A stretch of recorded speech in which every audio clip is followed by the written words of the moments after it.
क्या आप भी एक डिश ट्रैकर हो और आपको भी अलग अलग सैटेलाइट लगाने का शौक है? कई भाई ऐसे हैं जिनके पास बहुत सारी डिश एंटीना है और वो अलग अलग सैटेलाइट लगाते रहते हैं, क्योंकि ये शौक ही ऐसा होता है। लेकिन दोस्तों, उसी के बीच आपको एक बात जरूर आपके दिमाग में आई होगी कि सी बैंड के ऊपर, सी बैंड वाली डिश के ऊपर केयू बैंड वाले सिग्नल हमें अच्छे से क्यों नहीं देखने को मिलते, और सी बैंड वाले जो भी सिग्नल होते हैं वो केयू बैंड के ऊपर अच्छे से हमें क्यों नहीं देखने को मिलते। तो दोस्तों, आज आपके लिए एक ऐसी वीडियो लेके आया हूं, अगर आपने ये वीडियो पूरी देख ली, अच्छे से समझ ली, तो आपको जो हो रहा है ना ये कंफ्यूजन कि ये सिग्नल आपस में क्यों नहीं मिलते, तो दोस्तों आपका कंफ्यूजन दूर हो जाए। ये वीडियो अंत तक देखिए, और आपको अगर ये वीडियो अच्छी लगे तो कमेंट करके जरूर से हमें बताएं कि आपको ये वीडियो कैसी लगी। अगर अच्छी लगी हो तो अपने चैनल को जरूर से सब्सक्राइब करें। तो दोस्तों, फिर से आपका स्वागत है आपके अपने YouTube channel tech Suresh DTH में। और हर वीडियो की तरह इस वीडियो में भी आपको हम एक सेट टॉप बॉक्स बिल्कुल अपने चैनल की तरफ से फ्री देंगे।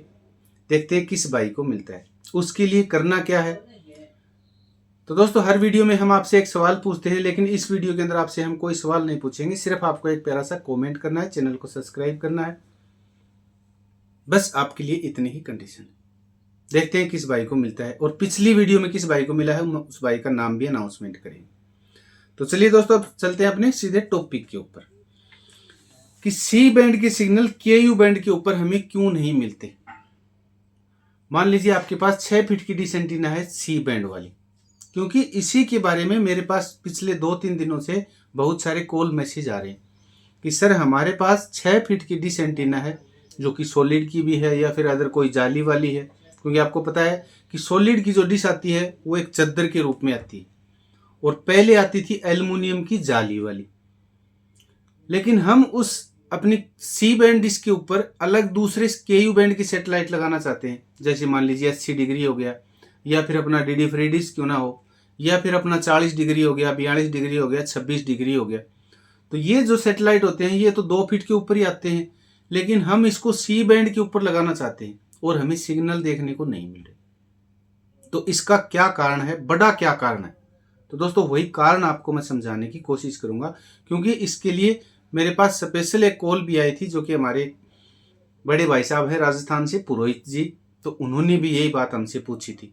तो मैंने सोचा कि हम हमारे सभी सब्सक्राइबर भाइयों के लिए एक वीडियो लेके आएँ, ताकि उनको भी अच्छे से समझ में आ जाए। क्योंकि देखिए, डिश ट्रैकिंग करते टाइम बहुत ज़्यादा परेशानी होती है, और आजकल तो देखिए गर्मी इतनी है, तो हम लगे रहते हैं, दिन रात लगे रहते हैं, फिर भी हमें कामयाबी नहीं मिलती। कभी कोई फीड हॉर्न लगा ली, कभी कोई अपना एलएनबी चेंज कर ली, या फिर कोई महंगी एलएनबी ले आए, या फिर कोई फिल्टर ले आए। इस तरह से बहुत ताम झाम कर लेते हैं, फिर भी हमें रिजल्ट 0 मिलता है। तो दोस्तों, आज की इस वीडियो में मैं आपको यही समझाने की कोशिश करूंगा और बताने की कोशिश करूंगा, अगर आप भी इस तरह से कर रहे हो तो ये वीडियो आप पूरी देखें। उसके बाद हमें बताना कि आपको ये वीडियो और ये जानकारी कैसी लगी, जो कि हम अपने पिछले कई सालों का जो हमारा एक्सपीरियंस है उसी के आधार पर हमें आपको ये जानकारी दे रहे हैं। क्योंकि हमने ये सब कुछ करके देखा है, उसी के बेस के ऊपर आपको ये जानकारी हम दे रहे हैं।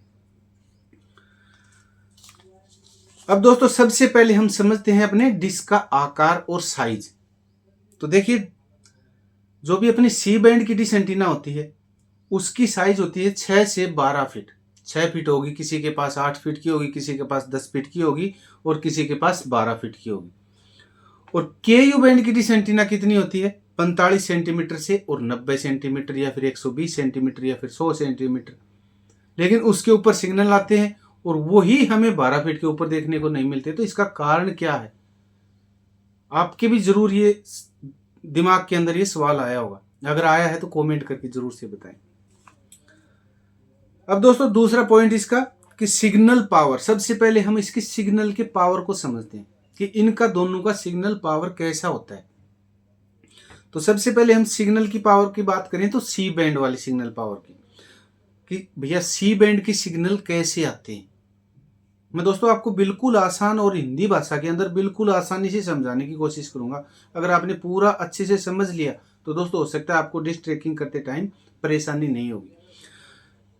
तो दोस्तों, सी बैंड का जो भी सिग्नल आता है उसकी कैपेसिटी कितनी होती है और कैसे काम करता है।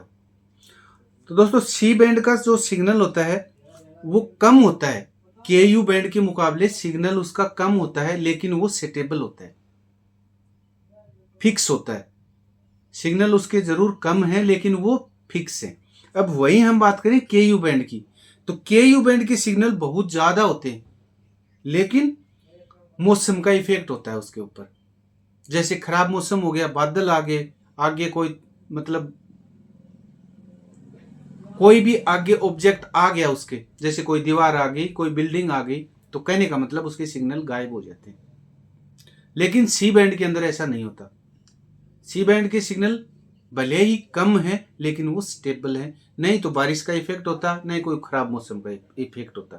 तो कहने का मतलब यहाँ इसमें सिग्नल का फर्क होता है। अब इससे आगे 3 नंबर पॉइंट सबसे इंपॉर्टेंट, कि इसकी एलएनबी फ्रिक्वेंसी, क्योंकि फ्रिक्वेंसी के आधार पर ही अपने सिग्नल को हम रिसीव करते हैं। हमारी डिश एंटीना बड़ी हो या छोटी हो उससे इतना इंपॉर्टेंट नहीं होता, जो कि हम सिग्नल कैसे रिसीव कर रहे वो इंपॉर्टेंट होता है। तो देखिए, सबसे पहले सी बैंड की फ्रिक्वेंसी होती है एलएनबी फ्रिक्वेंसी, वो होती है अपनी 3.7 से लेकर के 4.2 तक। तो यहां अगर इतनी सिग्नल आ रहे हैं तो एलएनबी उसको एम्पलीफाई करके अपने सेट टॉप बॉक्स की तरफ भेज रहा है। आप नोट कर लिए बात कि 3.7 से लेकर के 4.2 तक, क्योंकि ये सिग्नल कम है और सी बैंड की एलएनबी इन्हीं को बूस्ट करके अपने सेट टॉप बॉक्स की तरफ भेजती है और वहां से आपको चैनल देखने को मिलते हैं अपने सेट टॉप बॉक्स के माध्यम से। अब हम बात करें के यू बैंड के सिग्नल कितने आते हैं, तो दोस्तों यहाँ के यू बैंड के सिग्नल आते हैं 10.7 से लेकर के और 12.75 मेगाहर्ट्ज। तो देखिए इसमें सिग्नल और फ्रीक्वेंसी का कितना अंतर है। यहां इसमें मिल रहे थे 3.7 और यहां मिल रहे हैं कि अपने के यू बैंड के अंदर 10.7, तो इतना डिफरेंस हो गया। अब ये कैसे कैच नहीं कर पाते हम आपको विस्तार से बताएंगे ताकि आपको अच्छे से समझ में आ जाए। तो इसके लिए दोस्तों मैं आपको एक और बात बताना चाहूंगा जिससे आपको आसानी से समझ में आ जाए कि सी बैंड डिश एंटीना होती है, वो उसकी साइज बड़ी होती है और के यू बैंड के सिग्नल उसके ऊपर हमें देखने को नहीं मिलते। यहां आ गई ना वही बात अपना कि साइज का कोई इसके अंदर इंपॉर्टेंट नहीं है। इंपॉर्टेंट क्या है? एलएनबी फ्रिक्वेंसी का। अब क्यों है, यहां है इंपॉर्टेंट बात कि देखिए दोस्तों, सी बैंड की डिश एंटीना आपने देखी होगी, उसकी गहराई कितनी होती है। अगर 6 फीट की डिश एंटीना है ना आपके पास, उसकी आप बिल्कुल एक इधर से और बिल्कुल डायरेक्ट से आप एक रस्सी लेके उसके ऊपर ऐसे रखना और फिर सेंटर से उसकी गहराई मापना, आपको कितनी देखने को मिलेगी? करीबन आपको 1 फुट देखने को मिलेगी। अब वहीं हम बात करें अपने के यू बैंड की डिश एंटीना की गहराई कितनी होती है। अगर आपके पास 2 फीट की डिश एंटीना है ना, तो आप उसको नाप के देखना, 2 इंच ही आपको देखने को मिलेगी। अगर आपके पास 4 फीट की या फिर 6 फीट की डिश एंटीना भी है ना के यू बैंड की, तो उसकी गहराई जो डीप होती है वो आपको बिल्कुल कम देखने को मिलेगी। तो इसका मतलब जो एलएनबी फ्रिक्वेंसी का रिफ्लेक्ट होता है ना, वो यहीं से शुरुआत होता है और यहीं से हमें सिग्नल रिसीव करने में मदद मिलती है उसकी गहराई के अनुसार। अगर उसी गहराई के ऊपर हम मान लीजिए सी बैंड के ऊपर हम के यू बैंड की एलएनबी लगाते हैं, तो उसके अंदर गड्ढा ज्यादा है, गहराई ज्यादा है, तो उसके सिग्नल कैसे हमें रिसीव होंगे और कैसे वो सिग्नल हमारी एलएनबी को छोड़ के वापिस चले जाएंगे, मैं आपको एक तस्वीर के अंदर समझाने की कोशिश करूंगा। तो आप इस फोटो को देखिए, जैसे अपना उत्तल लेंस या अवतल लेंस होता है, तो यहाँ हम उत्तल लेंस की बात कर रहे हैं। तो देखिए उत्तल लेंस के अंदर क्या होता है कि सभी किरणों को एक जगह लेके और एक जगह प्रतिबिंब बनाना अपना, जैसे बिखरी हुई किरणों को एक जगह प्रतिबिंब बनाना, जैसे आपको इस तस्वीर के अंदर दिखाई दे रहा है।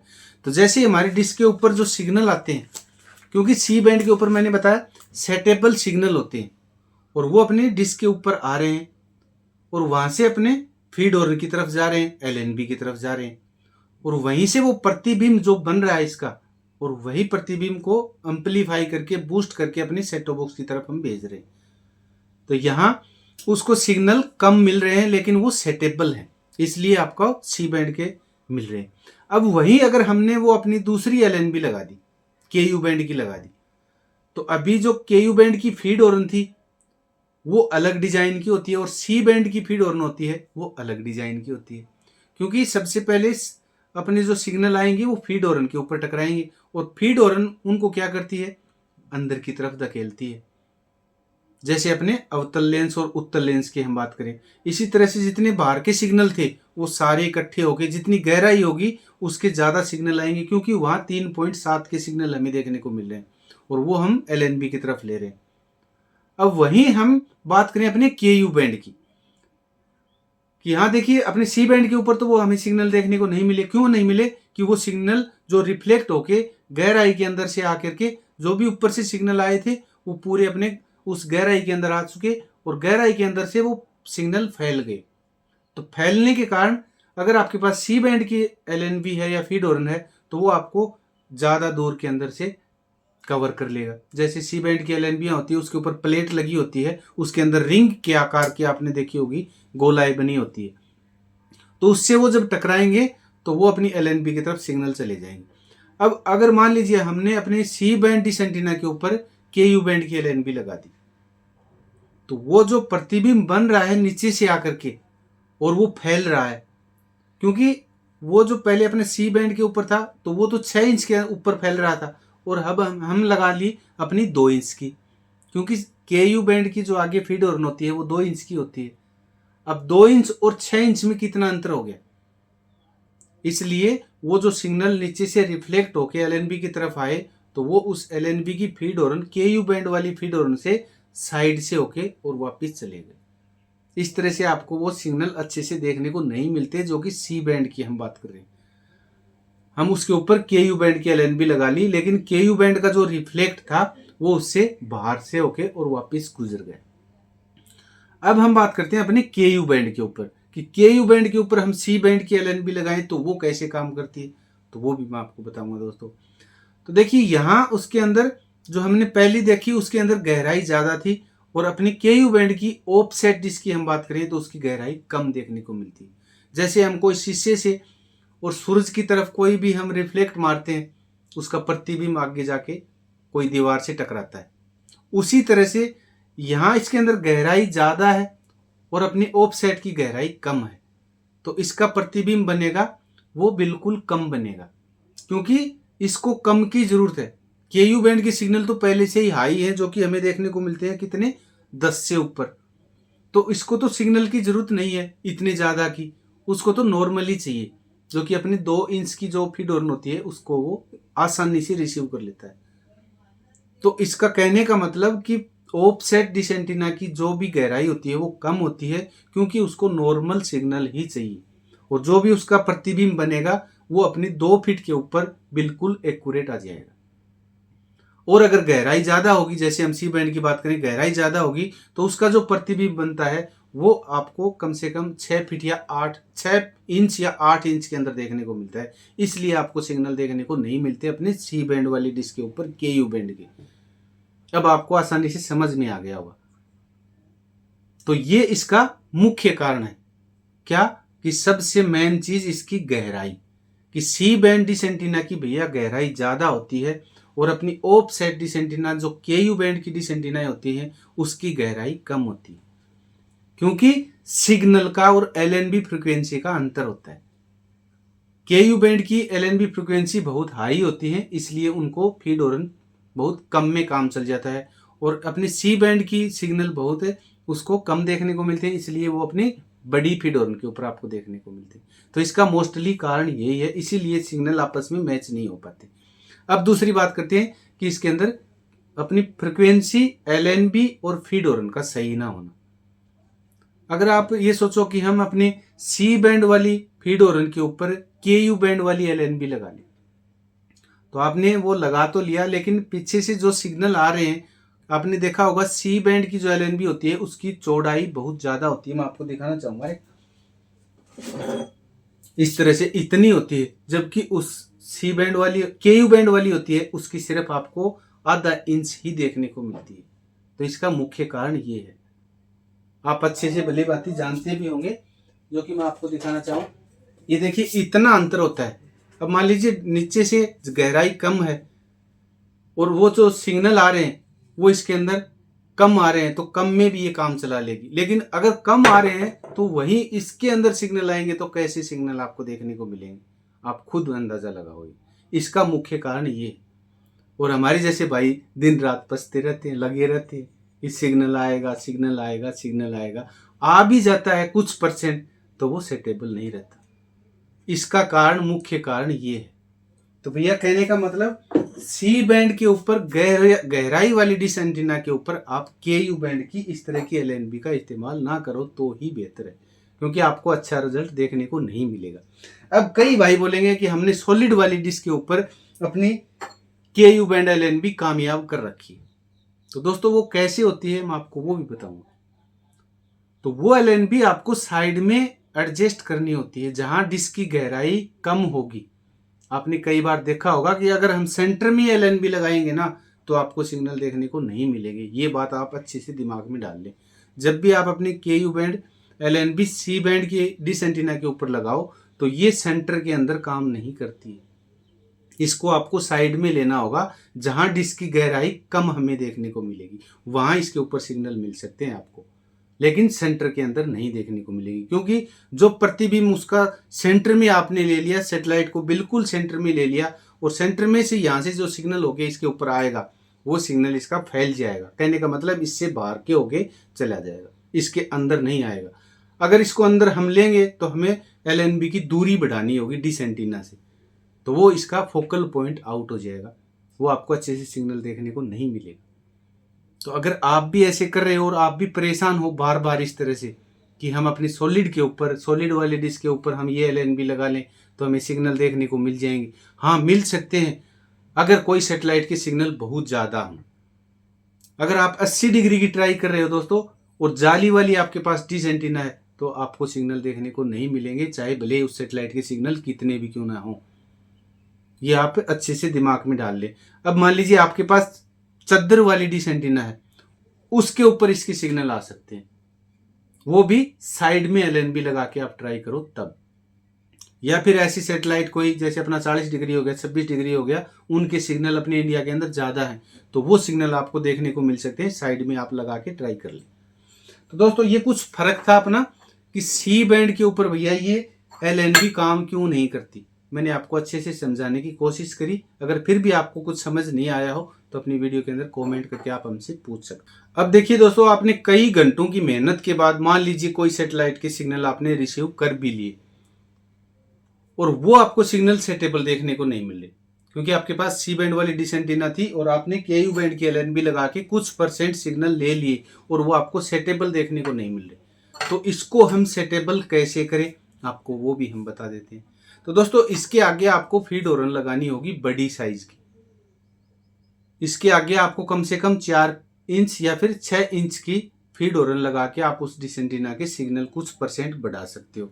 उसके बाद बारी आती है अपनी सेटो बॉक्स की, कि आपके पास जो सेटो बॉक्स आप यूज कर रहे हो वो हाई गेन ट्यूनर वाला होना चाहिए। चाइनीज के अंदर आपको पूरे सेटेबल सिग्नल देखने को नहीं मिलेंगे। बहुत सारे ऐसे अपने सेटो बॉक्स आते हैं जिनके अंदर चाइनीज ट्यूनर होता है, तो उनसे आप बचें। आप इसके अंदर चाहो तो यूज कर सकते हो सॉलिड का कोई भी सेटो बॉक्स। अगर आपके पास 63 मॉडल नंबर है तो सबसे बेस्ट बात है, क्योंकि उसका ट्यूनर सबसे हाई होता है। तो ये कुछ सेटिंग थी और ये कुछ जानकारी थी, क्योंकि जो भी हमारे पास इसके बारे में जानकारी थी दोस्तों वो आपसे हमने शेयर करी। तो अगर आप भी सी बैंड के ऊपर केयू बैंड की कोई भी एलएनबी सेट करना चाहते हो तो सबसे पहले आपके पास फीड हॉर्न अच्छी क्वालिटी की एलएनबी, अच्छी क्वालिटी का सेट टॉप बॉक्स होना, तभी आप ट्राई करें। वरना भैया इस गर्मी के अंदर आप परेशान मत होना, कोई फायदा नहीं है। चाहे आप दिन रात पच लें, सिग्नल आपको देखने को मिलेगा नहीं। अब आप ये सोचोगे कि कई भाई यूट्यूबर हैं, वो हमें यूट्यूब के ऊपर देखने को मिलते हैं कि सी बैंड के ऊपर हमने वो लगा लिया इस तरह से। तो देखिए दोस्तों, सभी अपनी अपनी वीडियो बना के डाल रहे हैं, उनके बारे में हम कुछ नहीं बोल सकते। अगर वो दिखा रहे हैं, उनको मिल रहा है, तो भैया वो क्या जुगाड़ कर रहे हैं, कैसे कर रहे हैं, उनके बारे में हम नहीं बोल सकते। लेकिन हमने जो आपको बताया ये रियलिटी है और बिल्कुल ये ऑथेंटिक बात है। इसके अंदर कोई भी 1% फेक मेरे हिसाब से है नहीं। आप भी ट्राई करके देख लेना, और अगर आपने ट्राई करी है तो इस तरह की समस्या आपको देखने को जरूर मिली होगी। तो दोस्तों ये वीडियो आपको कैसी लगी और ये जानकारी कैसी लगी हमें कमेंट करके जरूर से बताएं। अब दोस्तों पिछली वीडियो में हमने किस भाई को सेट टॉप बॉक्स दिया है अपने चैनल की तरफ से, उस भाई का हम नाम भी अनाउंसमेंट कर देते हैं। तो दोस्तों जो आपको कमेंट दिखाई दे रहा है अजय राज Y7J, ये इनकी आईडी है। तो इन भाई को अपने चैनल की तरफ से एक प्यारा सा set top box solid company का 7299 बिल्कुल फ्री गिफ्ट के रूप में दिया जा रहा है। तो इस तरह से दोस्तों हो सकता है अगला नंबर आपका भी हो। ज़्यादा से ज़्यादा कमेंट करें और ज़्यादा से ज़्यादा इस वीडियो को अपने सोशल मीडिया प्लेटफॉर्म या अपने दोस्तों के पास भेजें और ज़्यादा से ज़्यादा कमेंट करें और चैनल को सब्सक्राइब करना न भूलें। तो मिलते हैं दोस्तों कल नेक्स्ट वीडियो में सुबह 7 बजे। तब तक के लिए नमस्कार, जय हिंद, सेफ रहें, सुरक्षित रहें, अपना ख्याल रखें, अपनों का ख्याल रखें। धन्यवाद दोस्तों।